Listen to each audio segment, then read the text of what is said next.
SMB gets a 2-1 lead in this best-of-7 final series. Good evening and welcome to our post-game press conference. I'm joined by our winning coach, Coach Leo Austria, and our best player of the game, Junmar Fajardo. Congratulations, gentlemen. Thank you, thank you. Coach Leo, in that final quarter, what so far allowed SMB to just push the lead and continuously deny TNT of any comeback attempt?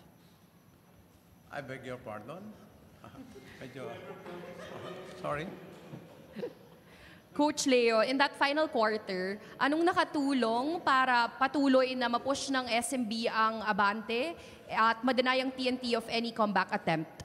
I think the experience of the player, dahil alam nila fourth quarter is pivotal, and the killer instinct of the player, especially Junmar Fajardo and Chris Ross, they know how to handle the finals. And this is a very important game, third game, or first game in the best-of-5 series. And everybody was inspired what these two guys are doing in the court. Not only in scoring, but on defending, especially Chris Ross. And his leadership is really amazing. And then magugulat kayo kung paano siya maglaro ngayon in spite of alam nyo na, ngayon, pero age doesn't matter. Okay? And of course, Junmar is a very experienced player when it comes to playoffs. He wants to win. And that is the most important thing. Everyone wants to win. Thank you, Coach Leo. Now, Junmar, looking at your field goal attempts in today's game, napataas mo to compared to your last without sacrificing efficiency. Anong ginagawa ng mga teammates mo na nakatulong para makuha mo yung 80% field goal percentage?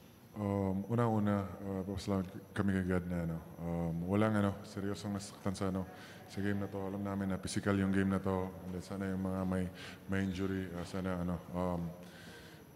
fast recovery. And then, yun nga, kami lahat nag-step up, lahat ng pinasok ni Coach sa loob ng court, nag-step up lahat.